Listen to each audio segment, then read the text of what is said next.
Hello students, आज हम equations of motion की डेरिवेशन करेंगे बाय ग्राफिकल मेथड। उसके लिए हम वेलोसिटी टाइम ग्राफ को कंसीडर करेंगे। तो ये वेलोसिटी टाइम ग्राफ है।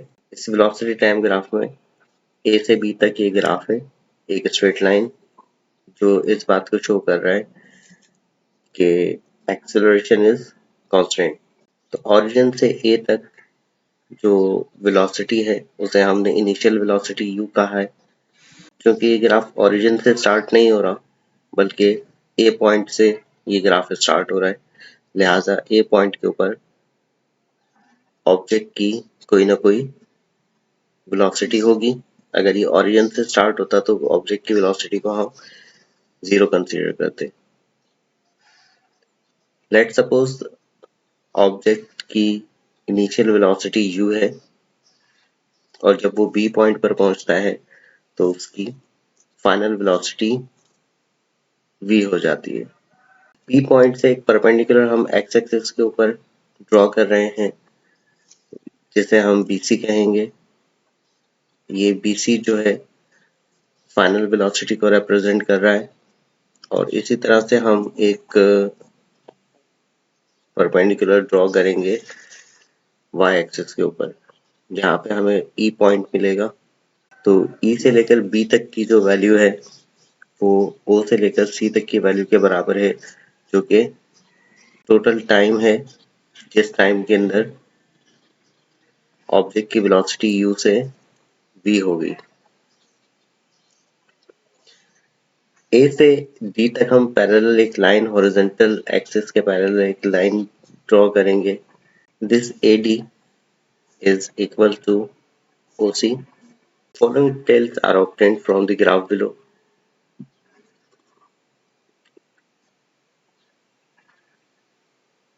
Graph below.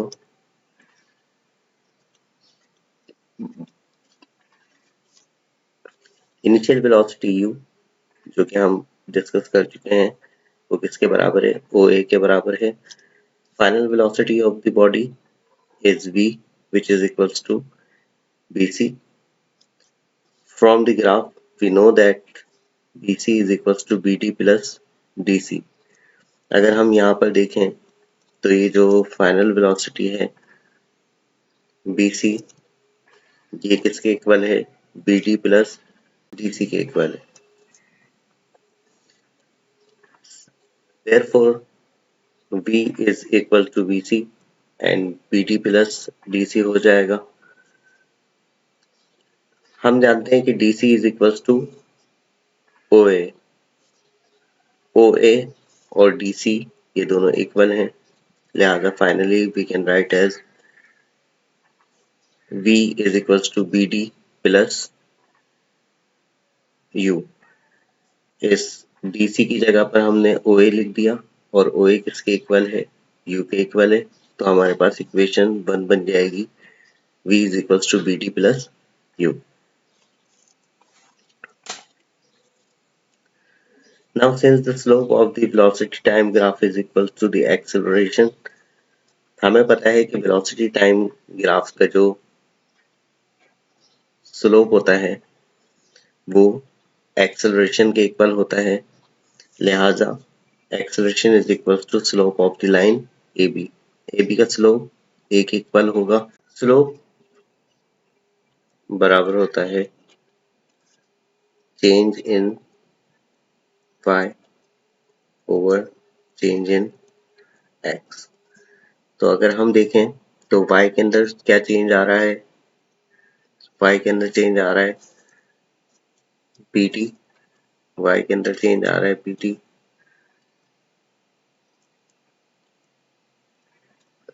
और x में कितना चेंज आ रहा है, a से d तक का चेंज आ रहा है।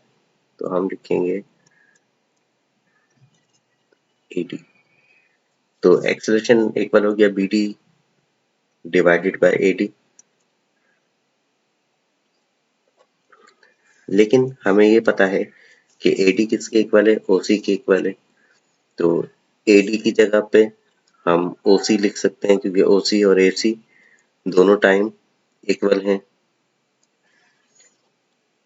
विच इज इक्वल्स टू टी। हम उस टाइम को टी सपोज कर रहे हैं। The above equation becomes bt is equals to at। अगर हम यहाँ पे देखें तो स्लोप की जगह पर हम a लिख सकते हैं और bt ऐसे ही लिख सकते हैं और ad की जगह पर हम t लिख सकते हैं। तो ये t a से मल्टीप्लाई होके at हो जाएगा। तो at is equals to bd। तो ये हमारे पास दूसरी इक्वेशन आ जाएगी। तो इक्वेशन 1 के अंदर इस bd की जगह पर अगर हम at पुट कर दें तो हमारे पास जो फाइनल इक्वेशन बनेगी वो बनेगी final velocity is equals to initial velocity plus at।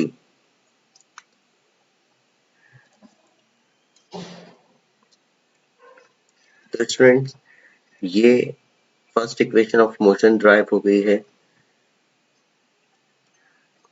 इसी तरह से हम सेकेंड इक्वेशन ऑफ मोशन को भी ड्राइव करेंगे। Derivation of second equation of motion by graphical method. तो स्टूडेंट वही फिगर है और उस फिगर के जरिए अब हम सेकेंड इक्वेशन ऑफ मोशन को ड्राइव करना चाहेंगे। तो स्टूडेंट हम एक चीज देखेंगे which is called area under the curve. तो ये अगर एक स्ट्रेट लाइन है तो इस स्ट्रेट लाइन के अंडर जो एरिया बन रहा है यहाँ से हम परपेंडिकुलर ड्रॉ करेंगे, यहाँ से परपेंडिकुलर ड्रॉ करेंगे। दिस एरिया रिप्रेजेंट, अगर यहाँ पर वेलोसिटी ले रहे हैं हम, यहाँ पर वेलोसिटी ले रहे हैं और यहाँ पे टाइम ले रहे हैं, ठीक है। तो ये पूरा जो एरिया है दिस एरिया रिप्रेजेंट डिस्टेंस। अगर हमें ये एरिया अंडर द कर्व मालूम हो जाए तो हम डिस्टेंस फाइंड कर सकते हैं वेलोसिटी टाइम ग्राफ के जरिए। तो यहाँ पे डिस्टेंस ट्रेवल्ड जिसे हम h से रिप्रेजेंट कर रहे हैं वो बराबर होगा area of the figure O A B A सी।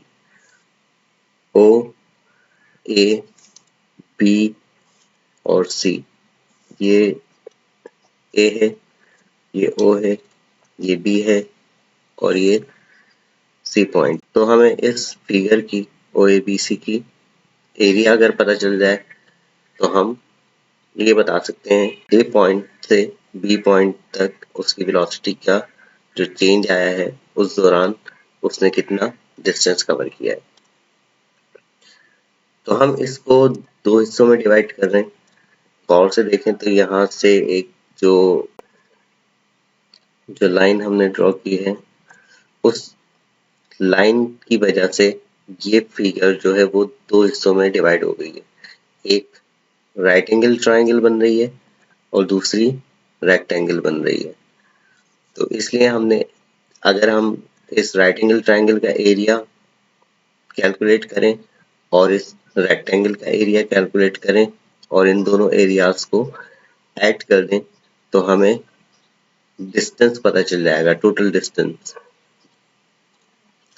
तो हम यही करने जा रहे हैं। Area of triangle A B D, A B D, this point is D. तो ए बी डी ट्रायंगल का एरिया फाइंड करने जा रहे हैं and area of rectangle O A D C, इस O A D C rectangle का area भी find करने जा रहे हैं। तो स्टूडेंट इस ट्रायंगल राइट एंगल ट्रायंगल का area, area of right angle triangle, area of right angle triangle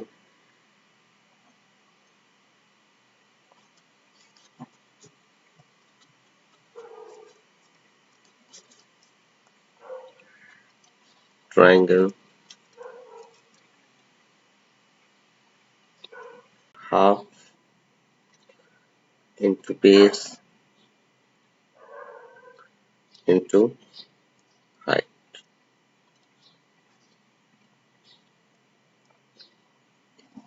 तो अगर ये ट्रायंगल ABD है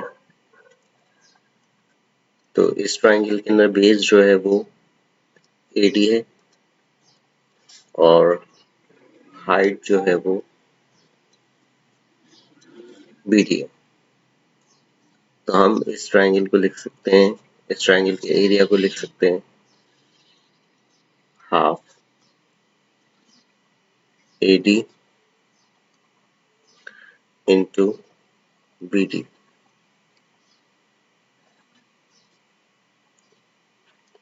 तो हमने यहाँ पर S is equals to half AD into BD लिखा, which is the area of triangle ABD। और रेक्टेंगल का एरिया जो होता है वो एरिया ऑफ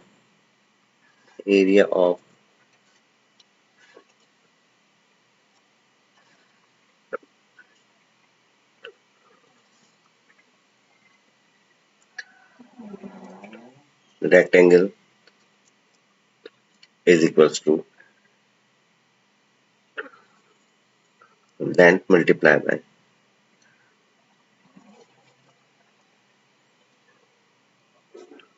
width।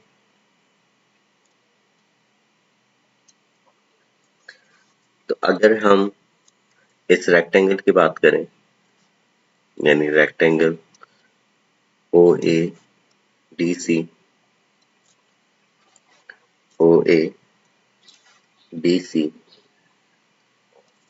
तो इसमें लेंथ जो है वो OC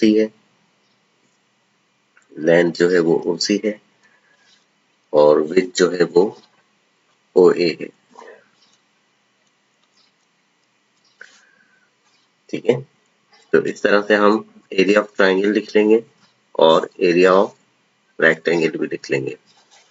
तो इस तरह हम एरिया ऑफ ट्राइंगल लिख लेंगे half AD into BD plus area of triangle is OA into OC। Since BD is equals to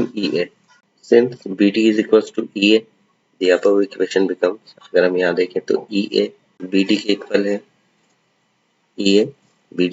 है, तो हम BD की जगह पे रिप्लेस कर देंगे EA और OA को रिप्लेस कर देंगे U से, क्योंकि OA किसके बराबर है, OA is equals to U and OC is equals to time. ये हम पिछली इक्वेशन में भी लिख चुके हैं कि O से लेकर C तक जो है वो टोटल टाइम है जिस दौरान वेलोसिटी U से V हो गई। दूसरा EA हम कैलकुलेट कर चुके हैं कि this is EA is equal to 80। The equation becomes because V is equals to 80।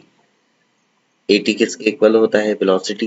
तो E से लेकर A तक जो Y एक्सिस के ऊपर चेंज आ रहा है वो वेलोसिटी है। A से लेकर E तक जो चेंज आया है वो वेलोसिटी के इक्वल है। तो हम लिख सकते हैं V is equals to 80।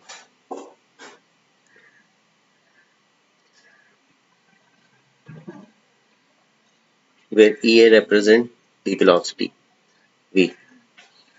EA जो है वो क्या represent कर रहा है, velocity को represent कर रहा है, लिहाजा हम EA की जगह पर 80 लिख सकते हैं क्योंकि velocity बराबर होती है acceleration into time। तो हमने AD की जगह पर रिप्लेस कर दिया है time because AD is equals to OC। तो AD की जगह पर भी हम टाइम रिप्लेस कर दिया है और EA की जगह पर हमने 80 रिप्लेस कर दिया है। इस EA की जगह पे 80 रिप्लेस किया है और AD की जगह पर हमने टाइम को लिखा है। दूसरा, यहाँ पर U मल्टीप्लाई हो रहा है टाइम से, तो ये UT हो जाएगा।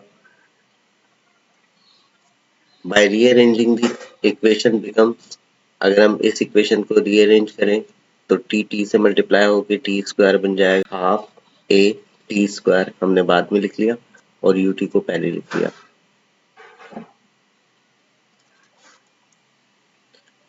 तो इस तरह से ये हमारे पास सेकंड इक्वेशन ऑफ मोशन आ जाएगी।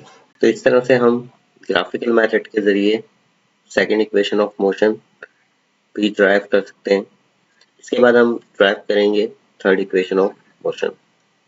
तो स्टूडेंट, उसी फिगर से हम थर्ड इक्वेशन ऑफ मोशन भी ड्राइव करने जा रहे हैं। तो इसमें हम वही फॉर्मूला इस्तेमाल कर रहे हैं कि area under the curve is equals to distance. लेकिन यहाँ पर हम डिफरेंट लॉजिक इस्तेमाल कर रहे हैं। यहाँ पर हम trapezium O A B C ले रहे हैं। ट्रेपेजियम जो होती है वो ऐसी ज्योमेट्रिकल शेप होती है जिसमें 4 साइड होती हैं और उसकी कोई 2 साइड जो है वो पैरेलल होती हैं। तो अगर हम इसको देखें तो यहाँ पर ये जो ओ ए साइड है, this side is parallel to B C side. ठीक है, तो ये ट्रेपेजियम शेप बन रही है।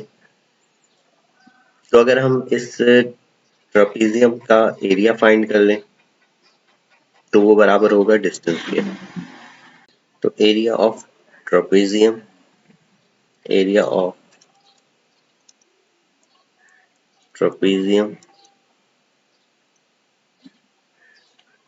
is equal to half of sum of parallel lines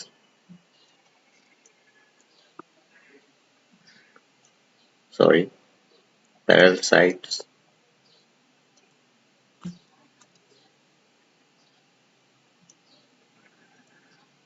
multiply by height of the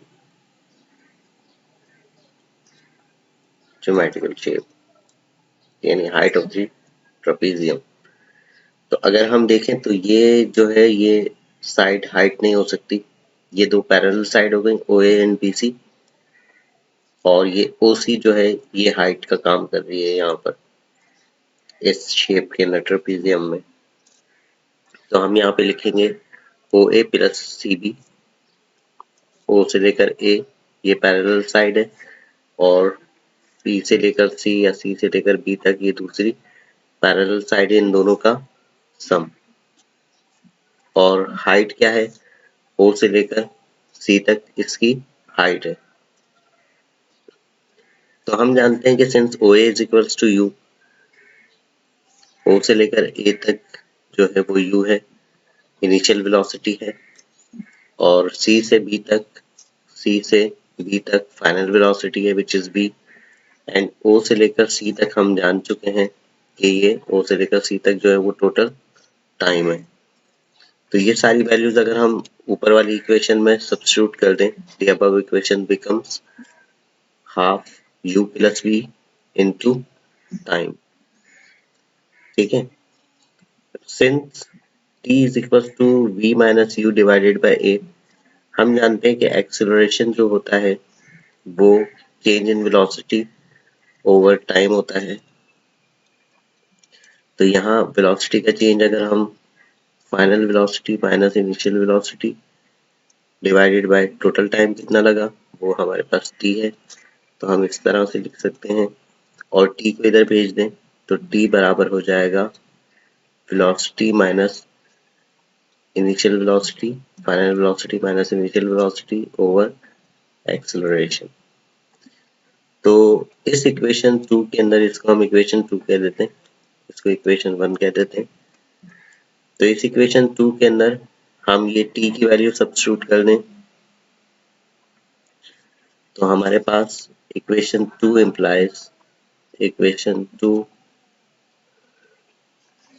imply करेगी कि s is equals to half u plus v into v minus u divided by a।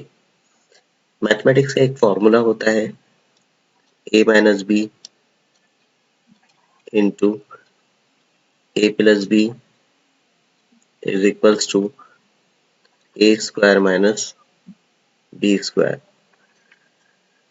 ठीक है, तो हम यही लॉजिक यहाँ पर apply कर रहे हैं कि b प्लस यू और b माइनस यू क्या बन जाएगा, b square minus u square बन जाएगा और डिवाइड के अंदर आ जाएगा 2 और a, तो यहाँ पर हो जाएगा डिवाइड में 2a।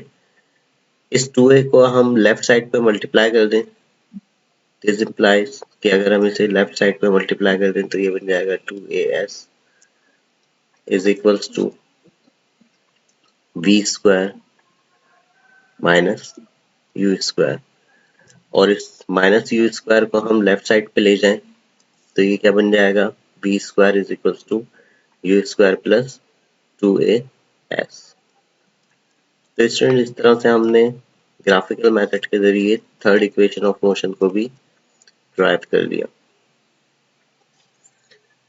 तो स्टूडेंट आज के लेक्चर को यहीं तक ही रखते हैं, मिलते हैं नेक्स्ट वीडियो में।